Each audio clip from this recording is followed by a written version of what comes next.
गली news India की इस हफ्ते की टॉप 5 न्यूज में आपका स्वागत है। इस रिपोर्ट में हम कवर करेंगे 5 वो अहम खबरें जिन्हें मीडिया की हेडलाइंस में जगह नहीं दी गई।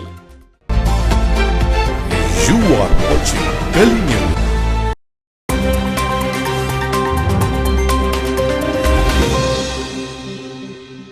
20 दिसंबर को दिल्ली में डज गॉड एग्जिस्ट डिबेट हुई, जिसमें जावेद अख्तर और मुफ्ती शमाइल नदवी के बीच बातचीत देखने को मिली।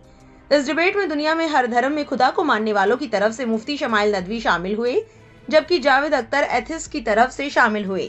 इस बहस की तारीफ हिंदुस्तान ही नहीं बल्कि हिंदुस्तान के बाहर भी हो रही है।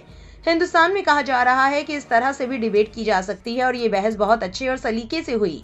कौन हारा कौन जीता, इससे हटकर अगर बात की जाए तो हर तरफ इस डिबेट की सराहना हो रही है। लोग कह रहे हैं कि जावेद अख्तर और मुफ्ती शमाइल नदवी साहब दोनों ने बहुत अच्छे तरीके से अपनी अपनी बातें रखी। सऊदी अरब में भी लोग इस बहस के बारे में बात करते दिखे। इसका असर ये हुआ कि भारत में माहौल थोड़ा बेहतर हुआ और मुसलमानों को लेकर लोगों की सोच में बदलाव आया। अक्सर टीवी पर जो मौलाना दिखाई देते हैं उन्हें लेकर ये बात कही जाती रही है कि वे पैसे लेकर बहस करते हैं और उन पर कई तरह के आरोप लगते हैं। इस बहस के बाद ऐसे मौलानाओं की सच्चाई भी लोगों के सामने आई। साथ ही लोगों को ये समझ में आया कि सभी मौलाना या इस्लामिक स्कॉलर एक जैसे नहीं होते। मुस्लिम समाज में ऐसे अच्छे और समझदार विद्वान भी होते हैं जो शांति से, तर्क के साथ और अच्छे तरीके से अपनी बात रख सकते हैं। कुल मिलाकर इस बहस की वजह से मुसलमानों को लेकर लोगों की सोच पहले से ज्यादा पॉजिटिव हुई। डिबेट अब सिर्फ भारत की बहस नहीं रह गई है, ये चर्चा अब विदेशों तक पहुंच चुकी है और सऊदी, तुर्की वगैरह से सोशल मीडिया पर भी लगातार शेयर की जा रही है। आपको बता दें कि इस डिबेट के सामने आने के बाद कई लोगों के इस्लाम मजहब अपनाने की खबरें भी सामने आई हैं। यही वजह है कि सोशल मीडिया पर यह मुद्दा और ज्यादा चर्चा में है।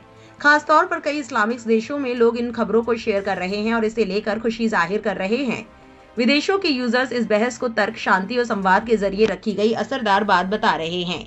कुवैत के रहने वाले इस्लामिक विद्वान हामिद अल अली ने लिखा, भारत में दिल्ली के कॉन्स्टिट्यूशन क्लब में क्या खुदा मौजूद है विषय पर एक बहस हुई। ये बहस शमाइल नदवी और नास्तिक जावेद अख्तर के बीच थी। इस बहस के वीडियो सोशल मीडिया पर बहुत ज्यादा वायरल हुए। कहा जा रहा है कि इन वीडियो से प्रभावित होकर कई भारतीयों ने इस्लाम अपनाया। इसके लिए लोग अल्लाह का शुक्र अदा कर रहे हैं। Social media influencer doctor Hasan al Husaini X पर लिखते हैं, कई लोग इसे आधुनिक भारत के इतिहास की हक और बातिल के बीच सबसे ताकतवर बहस बता रहे हैं। ये पहली ऐसी बहस थी जिसे भारत के एक मशहूर टीवी चैनल पर दिखाया गया और लाखों लोगों ने इसे बहुत ध्यान से देखा। इस बहस में शेख शमाइल नदवी का सामना भारत के एक बेहद मशहूर नास्तिक और फिल्मी शख्सियत से हुआ, जिन्हें भारतीय सिनेमा की नींव रखने वालों में गिना जाता है। ये एक साहसिक और विचारों की टक्कर वाली बहस थी जिसने कई सच सामने रख दिए और लोगों की सोच बदल दी। बहस का नतीजा ये रहा कि हक की साफ जीत हुई और ये बात सिर्फ मुसलमानों ने नहीं बल्कि कई नास्तिकों और हिंदुओं ने भी मानी। अगर आप वीडियो के नीचे कमेंट्स देखें तो दिल खुश हो जाएगा। कोई मुस्लिम वक्ता की दलीलों की तारीफ कर रहा है, कोई कह रहा है कि वो बहुत प्रभावित हुआ और कुछ लोग तो खुलकर अपने इस्लाम कबूल करने की बात भी लिख रहे हैं। सब तारीफ अल्लाह के लिए है, पहले भी और आखिर में भी। ये मंजर एक बार फिर भरोसा दिलाता है कि जब सच को इल्म और समझदारी के साथ पेश किया जाए तो वो जरूर सामने आता है और बुलंद होता है। कतर के पत्रकार मोहसिन अल याजीदी ने एक्स पर लिखा, 2 दिन पहले भारत में खुदा के होने या ना होने पर एक बहस हुई। ये बहस इस्लामी विद्वान शमाइल और लेखक जावेद अख्तर के बीच थी। अल्लाह की मेहरबानी से और मुस्लिम वक्ता की मजबूत दलीलों की वजह से कहा जा रहा है कि 2 दिनों में करीब 20,000 हिंदुओं ने इस्लाम अपनाया। इस बहस के वीडियो अभी भी भारत में सोशल मीडिया पर तेजी से देखे और शेयर किए जा रहे हैं। अल्हम्दुलिल्लाह। यूसुफ अल मुहानदी ने एक्स पर इसका तजुर्बा शेयर करते हुए लिखा, अरबी में अनुवाद किया गया। मिलर टाइम्स की रिपोर्ट के मुताबिक मुस्लिम एथिस्ट बैकग्राउंड से आने वाले फरहान ने कहा कि मैं एथिस्ट बैकग्राउंड से हूं, मैं खुदा पर यकीन नहीं रखता, लेकिन आज मैंने जवाब पा लिया। वो कहते हैं कि वो ऑफिशियली इस्लाम में दाखिल हो गए। आर्यन फनी नाम से अकाउंट बना हुआ इन्होंने इस वीडियो पर कमेंट किया कि आई वॉज हिंदू, नाउ अल्हम्दुलिल्लाह आई एम मुस्लिम, इस्लाम जिंदाबाद। गली न्यूज इस्लाम कबूल करने वाले इन दावों की पुष्टि नहीं करता। अब आपको बताते हैं कि मुसलमान ये डिबेट क्यों हार रहे हैं। इस डिबेट में कमजोर पड़ने की सबसे बड़ी वजह यह है कि मुसलमानों का एक तबका इसे सुन्नी, वहाबी, देवबंदी और बरेलवी के चश्मे से देख रहा है, जबकि ये डिबेट किसी मसलक को लेकर थी ही नहीं। ये बहस सिर्फ इस बात पर थी कि खुदा है या नहीं। ये बहस उन सभी लोगों के लिए थी जो खुदा को मानते हैं, लेकिन इसके बावजूद कुछ लोग इसे बरेलवी, देवबंदी में बांट रहे हैं और मुफ्ती शमाइल नदवी को निशाना बना रहे हैं। असल बात यह है कि खुदा के वजूद पर होने वाली ऐसी बहस का सम्मान हर फिरके और हर मजहब के मानने वालों को करना चाहिए था। सबको एक साथ होकर खुदा के वजूद की बात को मजबूत करना चाहिए था, लेकिन ऐसा नहीं हो पाया। इसी बीच एक वीडियो भी वायरल हुआ जिसमें डिबेट के बाद जावेद अख्तर मुफ्ती शमाइल नदवी के सिर पर हाथ रखते दिखते हैं। इसी बात को लेकर बेवजह हंगामा खड़ा किया गया, जबकि ये सिर्फ इंसानियत और अच्छे बर्ताव की मिसाल है। अनवर रजा इरशादी नाम के एक्स यूजर ने वीडियो शेयर करते हुए लिखा, पूरी डिबेट पर पानी फेर दिया इस आदमी ने। डिबेट होने के बाद शमाइल नदवी जावेद अख्तर के हाथों को चूमता है और फिर उसका हाथ सर पर रखकर आशीर्वाद लेता है। स्क्रिप्टेड। इस पर एक एक्स यूजर ने लिखा, देवबंदी का कोई स्टैंड नहीं है, ये जैसा देश वैसा भेष अख्तियार करने वाले लोग हैं। एक और एक्स यूजर ने लिखा, बरेलवी नहीं मुसलमान बनो। नेहाल सगीर नाम के एक्स यूजर ने लिखा, जावेद अख्तर उम्र में बड़े हैं इसलिए उनसे हाथ मिलाया या सर पर हाथ रखा। इस्लाम अपने से बड़ों का और तमाम इंसानों का एहतराम सिखाता है। इख्तलाफ के बावजूद दिल को बड़ा रखना चाहिए। मुफ्ती शमाइल नदवी ने इस्लाम की तालीम का ख्याल रखा, अच्छा लगा। ये मुसलमानों की इस्लामी खूबसूरती है कि वे अपने बड़ों के साथ अदब और एहतराम से पेश आते हैं। जावेद अख्तर से किसी तरह की दुश्मनी नहीं है, ना वे इस्लाम के खिलाफ बोलते हैं और ना ही सच कहने से कतराते हैं। इसी वजह से बहस के दौरान मुफ्ती शमाइल नदवी ने उन्हें बार बार रिस्पेक्टेड कहा, जो इस्लामी तहजीब का हिस्सा है। इस्लाम की तालीम है कि दीन की दावत मोहब्बत से दी जाए, गैर मुस्लिमों से भी प्यार और नरमी से बात की जाए, जैसा हमारे पैगंबर मोहम्मद पीस भी ओपन हिम करते थे। गाजा के बच्चों को लेकर जावेद अख्तर का दर्द ये भी बताता है कि खुदा के अस्तित्व से इनकार की एक बड़ी वजह एक्सिस्टेंस ऑफ एविल समझा जाता है, जबकि ये सब खुदा की तरफ से इम्तिहान और आजमाइश होती है। अफसोस तब हुआ जब बहस के बाद मुसलमान आपस में फिरकों में बंटकर एक दूसरे के विरोधी बनते दिखे।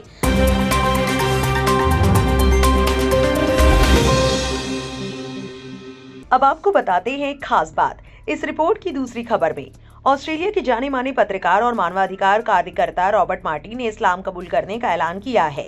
वो इजराइल द्वारा फिलिस्तीनियों पर किए जा रहे अत्याचारों की खुलकर आलोचना करने के लिए जाने जाते हैं। रॉबर्ट मार्टिन ने सोशल मीडिया प्लेटफॉर्म एक्स पर खुद इस फैसले की जानकारी दी। काफी समय से सोशल मीडिया पर ये चर्चा थी कि मेलबर्न में रहने वाले इस पत्रकार ने चुपचाप इस्लाम अपना लिया है, जिस पर अब उन्होंने खुद मोहर लगा दी। उनकी इस पोस्ट को दुनिया भर के मुसलमानों का भरपूर समर्थन मिला। मार्टिन ने लिखा, अफवाहें सच है, मैंने इस्लाम अपनाने का फैसला किया है और मैं अपने इस फैसले से पूरी तरह संतुष्ट और शांत महसूस कर रहा हूँ। रॉबर्ट मार्टिन की इस्लाम की ओर यात्रा की शुरुआत 2014 में हुई, जब वो पहली बार फिलिस्तीन गए। इसके बाद वो 2018 तक कई बार वहां गए। उनके सोशल मीडिया प्रोफाइल पर लिखा है, 2014 और 2018 में मैं खुद सच्चाई देखने फिलिस्तीन गया, क्योंकि अलग अलग कहानियों ने मुझे उलझन में डाल दिया था। जो कुछ मैंने देखा उसने मेरी आंखें खोल दी। मैं फिलिस्तीनियों के अधिकारों और इजराइल की जवाबदेही के लिए खड़ा हूँ। वो लगातार इजरायली कब्जे और फिलिस्तीनियों की हालत को दुनिया के सामने लाते रहे हैं। एक पत्रकार के तौर पर मार्टिन खुद सच्चाई जानना चाहते थे। उन्होंने बताया कि पश्चिमी सरकारों और मेन स्ट्रीम मीडिया ने उन्हें जो कुछ बताया था वो झूठ था, ताकि इजराइल के अपराध छुपाए जा सके। फिलिस्तीन के सफर के दौरान उनकी मुलाकात हर तरह के लोगों से हुई। उन्होंने देखा कि जिन्हें आतंकवादी बताया जाता है वे आम इंसान हैं, मीडिया में दिखाई गई तस्वीर से बिल्कुल अलग। उन्होंने महसूस किया कि फिलिस्तीनी लोग सिर्फ एक बुनियादी हक के लिए लड़ रहे हैं, वो है आज़ादी। मार्टिन ने अपनी आंखों से देखे जुल्मों को कैमरे में रिकॉर्ड किया। निहत्थे लोगों पर हमले, घरों को तोड़ा जाना और कट्टर बसने वालों द्वारा पूरे इलाकों में डर फैलाना। इजरायली सरकार की धमकियों के बावजूद वो लगातार सच दिखाते रहे। फ्रीडम फ्लोटिला की एक रिपोर्ट में बताया गया कि मार्टिन इजरायलियों के बीच मौजूद गहरे नस्लवाद को देखकर सबसे ज्यादा हैरान हुए, जहां फिलिस्तीनियों को इंसानी नहीं समझा जाता। इसी माहौल में उनका सामना इस्लाम से हुआ।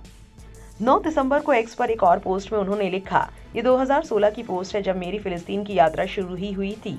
उसी वक्त मुझे एहसास हुआ कि मुझे सिर्फ फिलिस्तीन के बारे में ही नहीं, बल्कि इस्लाम और मुसलमानों के बारे में भी गलत जानकारी दी गई थी। उन्होंने आगे लिखा, आज पीछे मुड़कर देखता हूं तो शर्म महसूस होती है कि मैं इतने सालों तक इतनी गलतफहमी में रहा। मार्टिन ने बताया कि वो पहले धार्मिक नहीं थे, लेकिन उन्होंने इस्लाम को समझने का फैसला किया। इस्लाम कोई ऐसी चीज नहीं है जिसे जल्दी जल्दी पढ़ लिया जाए। इसे समझने के लिए पढ़ना, सोचना और खुले दिल से जानना पड़ता है। उनकी सक्रियता उन्हें फ्रीडम फ्लोटिला तक ले गई, जो मई 2025 में गाजा की नाकेबंदी तोड़ने और मदद पहुंचाने के लिए रवाना हुई थी। 27 जुलाई को जब जहाज हंडाला को इजरायली सेना ने रोक लिया तो मार्टिन और एक और ऑस्ट्रेलियाई पत्रकार तानिया साफी ने कहा कि उन्हें मानसिक रूप से प्रताड़ित किया गया और अपराधियों जैसा बर्ताव किया गया। मार्टिन ने बताया कि उनके साथ जबरदस्ती की गई, दवाइयां नहीं दी गई और बाद में उन्हें जॉर्डन भेजकर ऑस्ट्रेलिया वापस भेज दिया गया। 17 जनवरी को मेलबर्न में होने वाले कार्यक्रम में रॉबर्ट मार्टिन अपनी कहानी साझा करेंगे। इस कार्यक्रम का नाम है मैं इस्लाम अपनाने के लिए तैयार हूँ, मेरी कहानी। कार्यक्रम के प्रचार में लिखा गया है, मैं रॉबर्ट के साथ बैठूंगा जहां वो अपनी जिंदगी, बचपन, दर्द, फिलिस्तीन के अनुभव और 5 हफ्तों की शांत पढ़ाई की यात्रा के बारे में बताएंगे। फिर हम सब मिलकर उनकी शहादत के गवाह बनेंगे। इस खबर के सामने आने के बाद सोशल मीडिया पर लोग अपनी अपनी प्रतिक्रियाएं दे रहे हैं। टीआरटी वर्ल्ड ने भी रॉबर्ट मार्टिन की वीडियो शेयर करते हुए लिखा, जब आप कुरान का मतलब समझ लेते हैं, उसकी खूबसूरती को महसूस करते हैं, तो फिर जिंदगी भर इस्लाम की बात करने का दिल करता है। ऑस्ट्रेलिया के एक्टिविस्ट रॉबर्ट मार्टिन ने सोशल मीडिया पर ऐलान किया है कि उन्होंने इस्लाम कबूल कर लिया है। रॉबर्ट मार्टिन लंबे समय तक नास्तिकता और अज्ञेयवाद के बीच भटकते रहे। उनका कहना है कि कई सालों की खोज, सवाल और सोच विचार के बाद उन्हें कुरान में सुकून और सच्चाई मिली। सोशल मीडिया पर अपने पोस्ट में उन्होंने बताया कि कुरान को समझने के बाद उनकी जिंदगी का नजरिया बदल गया। उन्होंने कहा कि इस्लाम ने उन्हें मकसद, इंसाफ और इंसानियत का रास्ता दिखाया। रॉबर्ट मार्टिन के इस फैसले पर दुनिया भर से लोग उन्हें मुबारकबाद दे रहे हैं और उनके नए सफर के लिए दुआएं कर रहे हैं। ऑस्ट्रेलिया के Islamic media page one path network ने भी इस खबर को शेयर करते हुए लिखा, ऑस्ट्रेलिया के पत्रकार और सामाजिक कार्यकर्ता रॉबर्ट मार्टिन ने इस्लाम अपना लिया है। फिलिस्तीन के समर्थन और मानवाधिकारों पर बेबाक रिपोर्टिंग के लिए पहचाने जाने वाले रॉबर्ट मार्टिन का ये फैसला उनके जीवन का एक निजी और अहम मोड़ माना जा रहा है। वे लंबे समय से मीडिया में अपनी साफ सुथरी आलोचनाओं और फिलिस्तीनियों के हक में आवाज उठाने के लिए जाने जाते हैं। इस्लाम कबूल करने के उनके फैसले का मुस्लिम समुदाय ने खुले दिल से स्वागत किया है।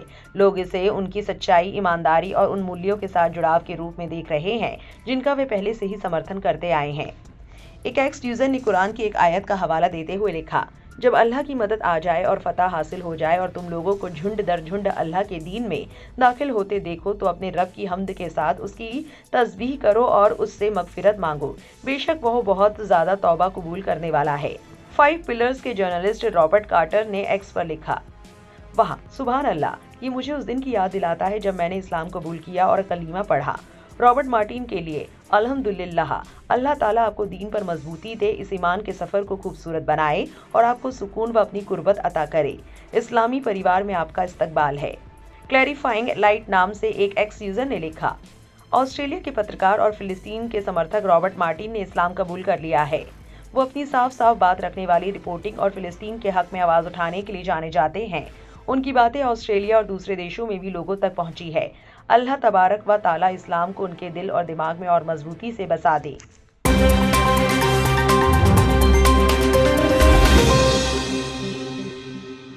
अब आपको बताते हैं इस रिपोर्ट की तीसरी बड़ी खबर। मक्का की ग्रैंड मस्जिद में गुरुवार 25 दिसंबर को एक शख्स ऊपर की मंजिलों से कूद गया, जिससे वो जख्मी हो गया। सऊदी हुक्काम के मुताबिक वहां मौजूद सिक्योरिटी फोर्स ने फौरन कार्रवाई की। ग्रैंड मस्जिद की सिक्योरिटी के लिए तैनात स्पेशल फोर्स ने बताया कि जब वो शख्स ऊपर की मंजिल के किनारे की तरफ बढ़ा तो अफसरों ने उसे रोकने की कोशिश की। इस दौरान एक सिक्योरिटी अफसर भी जख्मी हो गया जब वो शख्स को जमीन पर गिरने से बचाने की कोशिश कर रहा था। हुक्काम ने तस्दीक की कि जख्मी शख्स और सिक्योरिटी अफसर दोनों को इलाज के लिए अस्पताल पहुंचाया गया। एक्स पर मक्का रीजन अमारत ने कहा कि जैसे ही शख्स ने ऊपर की मंजिल से कूदने की कोशिश की, स्पेशल फोर्स ने फौरन कार्रवाई शुरू कर दी। बयान में ये भी कहा गया कि अफसर को सिर्फ फ्रैक्चर आए हैं और कानूनी कार्रवाई तय कवानीन के मुताबिक पूरी की गई। हरम की सिक्योरिटी फोर्स ने भी इस वाकये की तस्दीक करते हुए कहा, ग्रैंड मस्जिद के ऊपर की मंजिलों से एक शख्स ने अपनी जान लेने की कोशिश की थी। जब वो गिर रहा था उस वक्त उसे जमीन से टकराने से बचाने की कोशिश में एक सिक्योरिटी अफसर जख्मी हो गया। दोनों को फौरन मेडिकल मदद के लिए भेजा गया और जरूरी सरकारी कार्रवाई पूरी की गई। सऊदी वजारत दाखिला ने कहा कि स्पेशल फोर्स ने तेजी और पेशेवर तरीके से हालात पर काबू पाया और आसपास मौजूद इबादत करने वालों की हिफाजत यकीनी बनाई। सोशल मीडिया पर घूम रही वीडियो में दिखता है कि शख्स किनारे की तरफ बढ़ता है और फिर सिक्योरिटी अफसर उसे काबू में लेने के लिए दौड़ते हैं। ये video Saudi general directorate of public security ने भी शेयर की, जिसमें कहा गया कि सिक्योरिटी फोर्स ने हालात को असरदार तरीके से संभाला। खलीज टाइम्स के मुताबिक बाद में ग्रैंड मस्जिद के चीफ इमाम अब्दुल रहमान अल सुदैस ने इस वाक़ये पर बात की और हाजियों से कहा कि वो इस मुकद्दस मुकाम की पाकीज़गी का एहतराम करे, कवानीन की पाबंदी करे और इबादत पर तवज्जो दे। उन्होंने जोर देकर कहा कि जान की हिफाजत इस्लामी कानून का बुनियादी मकसद है और कुरान की आयत पढ़ी और अपने हाथों से खुद को हलाकत में ना डालो। मक्का रीजन के हुक्काम ने कहा कि वाक़ये के बाद फौरन कार्रवाई शुरू कर दी गई थी और ये भी साफ किया कि उस शख्स की पहचान या हालत के बारे में कोई और जानकारी जारी नहीं की जाएगी। ग्रैंड मस्जिद में 2400 घंटे सिक्योरिटी निगरानी रहती है और यहाँ खास यूनिट्स तैनात है जो इमरजेंसी हालात और आम लोगों की हिफाजत के लिए ट्रेन की गई है। आपको बता दें कि इनसाइड द हरामैन में अस्पताल में लेटे हुए हरम सुरक्षा अफसर रयान बिन सईद अल असीरी की तस्वीर साझा की। तस्वीर के साथ लिखा था, अल्लाह उनकी कोशिशों को कबूल करे और उन्हें जल्दी शिफा दे। अस्पताल में भर्ती होने के दौरान अल असीरी को सऊदी गृह मंत्री प्रिंस अब्दुल अजीज बिन सऊद बिन नाइफ बिन अब्दुल अजीज ने फोन किया। उन्होंने उनकी बहादुरी, मेहनत और सतर्कता की तारीफ की और सेहत के हालात के बारे में पूछा। प्रिंस अब्दुल अजीज ने कहा कि अल असीरी का काम सिर्फ ड्यूटी निभाना नहीं था, बल्कि एक इंसानी और नेक कदम था। ये कुर्बानी और बेगर्जी की बेहतरीन मिसाल है। उन्होंने कहा कि इससे सुरक्षा कर्मियों की काबिलियत और मस्जिद में इमरजेंसी से निपटने की पूरी तैयारी साफ झलकती है। आखिर में मंत्री ने अल असीरी को जल्दी ठीक होने की दुआ की और ये अर्ज की कि वो महफूज लौटे और मस्जिद आने वाले हाजरीन की खिदमत जारी रखे। इस तरह के वाकये पहले भी सामने आ चुके हैं। साल 2017 में एक शख्स की काबा के पास ऊपर से कूदने के बाद मौत हो गई थी। उस वक्त हजारों हाजी तवाफ कर रहे थे। 2018 में भी ऐसे अलग अलग वाकये हुए थे। वहीं 2024 में भी ऊपर की मंजिलों से गिरने का एक मामला दर्ज किया गया था। अब इस खबर के सामने आने के बाद पूरी दुनिया में लोग सुरक्षा कर्मी की जमकर तारीफ कर रहे हैं। सलमान निजामी नाम के एक्स यूजर ने लिखा, मक्का की ग्रैंड मस्जिद में सिक्योरिटी वालों को सलाम, जिन्होंने एक हादसे को रोका। एक हीरो ने एक मुलाजिम की जान बचाने के लिए अपनी जान को खतरे में डाल दिया। ये हिम्मत, इंसानियत और ईमानदारी की मिसाल है। Allahu Akbar. Team rising falcon ने एक्स पर लिखा, मक्का ग्रैंड मस्जिद में बहादुरी का एक लम्हा। ग्रैंड मस्जिद मक्का में सऊदी नागरिक रयान बिन सईद अल असीरी ने अपनी जान को खतरे में डालते हुए एक आदमी को खुदकुशी करने से रोका। इस्लाम की सबसे मुकद्दस जगह पर सच्ची बहादुरी और बेगर्ज इंसानियत का नमूना पेश किया। हम अल्लाह से उनकी जल्दी शिफा की दुआ करते हैं और उन सभी सिक्योरिटी कर्मियों की भी सलामती, हिफाजत और इनाम के लिए दुआ करते हैं जो हजारों आज़मीन की खिदमत और हिफाजत में लगे हुए हैं।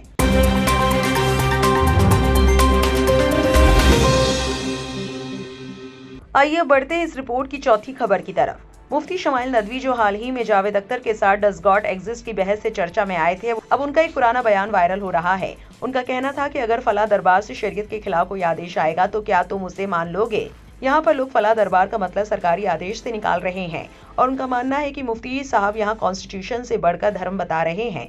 मुफ्ती शमाइल नदवी के इस बयान का वीडियो सोशल मीडिया पर वायरल हो रहा है। लोग इसे संविधान की मूल भावना के खिलाफ बता रहे हैं। जानकारी के मुताबिक मुफ्ती शमाइल ने Islamic youth federation of India के कार्यक्रम में ये बात कही थी। ये कार्यक्रम महाराष्ट्र के नांदेड़ में हुआ था। उन्होंने कहा था, याद रखें, अगर हम चाहते हैं कि हमारे मौजूदा हालात सही हो जाए तो हालात का हल किसी सियासी पार्टी के पास नहीं है। हालात का हल इताते दीन में है। हालात का हल इकामते दीन में है। हालात का हल इत्तिबाए सुन्नत नबवी में है। याद रखें, इस मुल्क में हमारा अप्रोच गलत रहा। हमने गलत अप्रोच इख्तियार किया। हम ये कहते फिरते रहे हमारा वतन हमारे दीन से ज़्यादा मुकद्दस है। हमने ये एतराफ़ किया कि सेक्युलर निज़ाम हमारे निज़ाम से ज़्यादा मुकद्दस है। हम कुफ्रिया अल्फाज कहते रहे। हम ऐसे अल्फाज और जुमले अपनी ज़ुबान से निकालते रहे कि फ़ला दरबार से जो फैसला हो जाएगा हम उसे खामोशी से तस्लीम कर लेंगे। क्या फ़ला दरबार से शरीयत के खिलाफ हुक्म दे तो क्या तुम तस्लीम करोगे। बताते चले कि नदवी के भाषण का ये वीडियो IYF के YouTube चैनल पर challenges facing Indian Muslims and their solutions नाम के टाइटल के साथ पोस्ट किया गया है। पूरा वीडियो 45 मिनट के करीब का है। इस वीडियो को 20 दिसंबर को पोस्ट किया गया था और अब इस हिस्से का क्लिप सोशल मीडिया पर शेयर कर रहे हैं। अब इस पूरे मामले को लेकर सोशल मीडिया पर एक बहस सी छिड़ गई है। दारा फारूकी नाम के एक्स यूजर ने लिखा, एक नागरिक और उसके देश के बीच एक समझौता होता है। इस समझौते को संविधान कहा जाता है। भारतीय संविधान आधुनिक और धर्मनिरपेक्ष सिद्धांतों पर आधारित है। इसमें शरिया कानून को केवल अल्पसंख्यक अधिकार के रूप में सीमित मान्यता दी गई है, इसलिए ये कार्य साफ तौर पर देशद्रोह है। फातिमा जोहरा नाम की एक्स यूजर लिखती हैं, मैंने कानून की पढ़ाई की है, ये देशद्रोह नहीं है। जब भी राज्य किसी समुदाय के व्यक्तिगत कानूनों के लिए खतरा बनता है या ऐसा लगता है तो ऐसी भावना सभी धर्मों में आम होती है।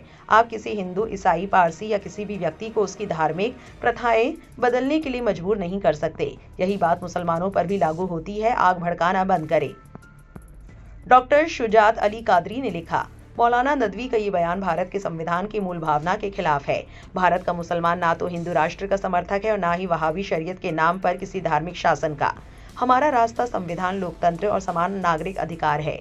ऐसे बयान अनुच्छेद 14, 15, 19 व 25 की भावना के खिलाफ हैं और BNS धारा 196 व 197 के तहत दंडनीय है। इस पर राजीव शुक्ला नाम के एक्स यूजर ने लिखा, बिल्कुल सही बात, इस मौलाना के खिलाफ कड़ी कार्रवाई होनी चाहिए। संविधान के ऊपर कुछ नहीं है। रविश कुमार ने इस पर लिखा, इन्हें पता था डिबेट के बहाने मान्यता ली और अब ये टीवी डिबेट के रोजाना खुराक बनेंगे। इनकी बातों की निंदा की जानी चाहिए।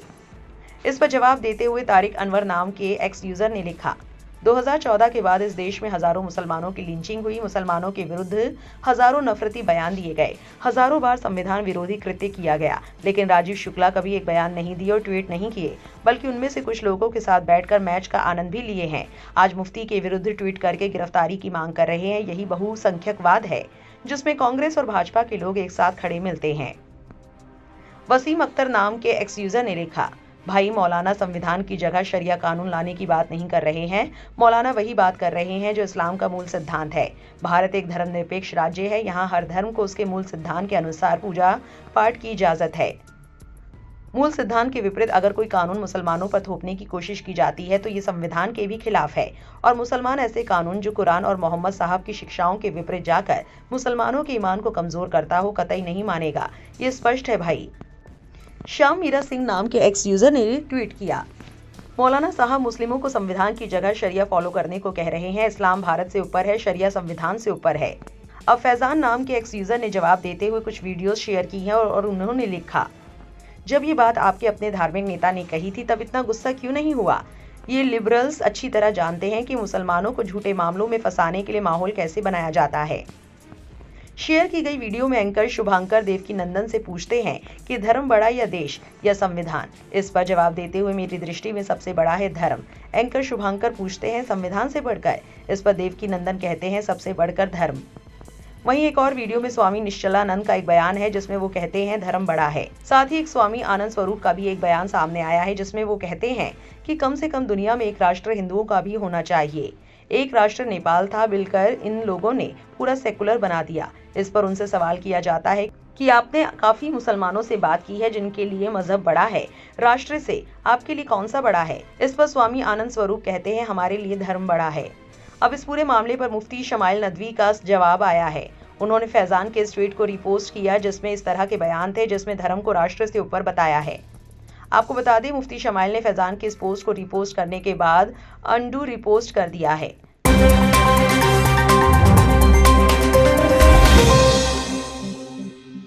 रिपोर्ट की 5वीं खबर आ रही है सऊदी अरब के हवाले से। जी हां, खाड़ी के दो सबसे ताकतवर देश सऊदी अरब और संयुक्त अरब अमीरात के बीच इस महीने की शुरुआत से ही तनाव लगातार बढ़ता जा रहा था। बीबीसी में छपी रिपोर्ट के मुताबिक मंगलवार शाम संयुक्त अरब अमीरात ने एक ऐलान किया है जिसके बाद से कयास लगाए जाने लगे कि ये तनाव शायद थम जाए। इसके बावजूद दोनों देशों की जियोपॉलिटिकल महत्वाकांक्षा में टकराव खुलकर सामने आए। यूएई के रक्षा मंत्रालय ने बयान जारी कर कहा है कि वो यमन से अपनी बची सैन्य मौजूदगी भी खत्म कर देगा।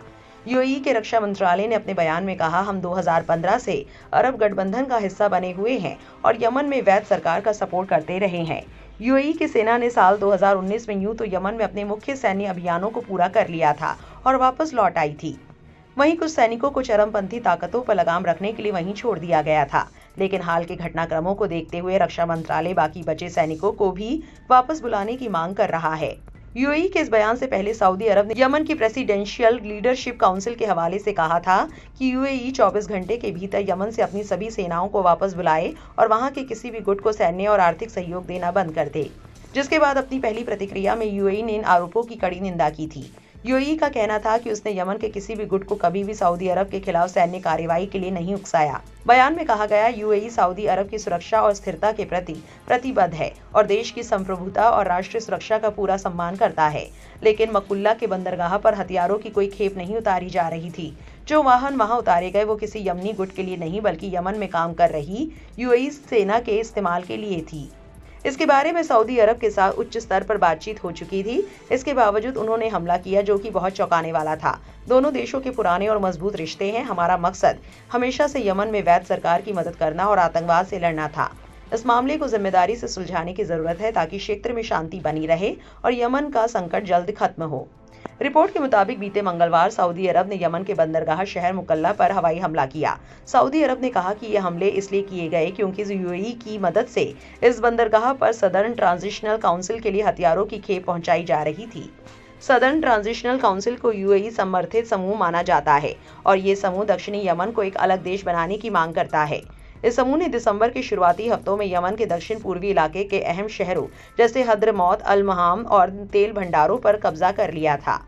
जानकारी के मुताबिक सऊदी विदेश मंत्रालय का दावा है कि एमटीसी ने ये संयुक्त अरब अमीरात के इशारे और दबाव में किया।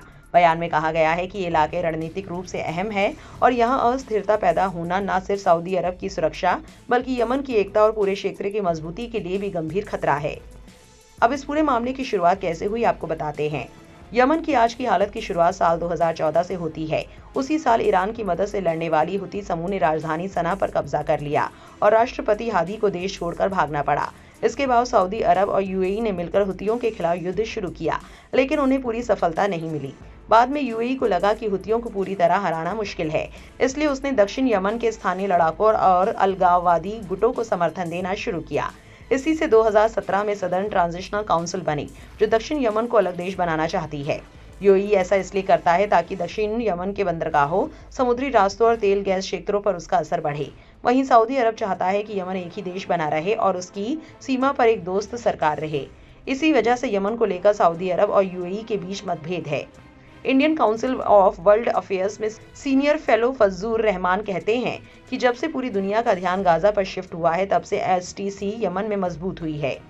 वो कहते हैं इजराइल गाजा जंग के विराम में कतर की भूमिका, सऊदी अरब की अर्थव्यवस्था का विस्तार, ये ऐसी चीजें हैं जो यूएई को जीसीसी में अपनी पोजीशन को लेकर असुरक्षित महसूस करा रही है। इसलिए एसटीसी को समर्थन देकर वो केवल अपने राजनीतिक प्रभाव को बरकरार रखना चाहती है।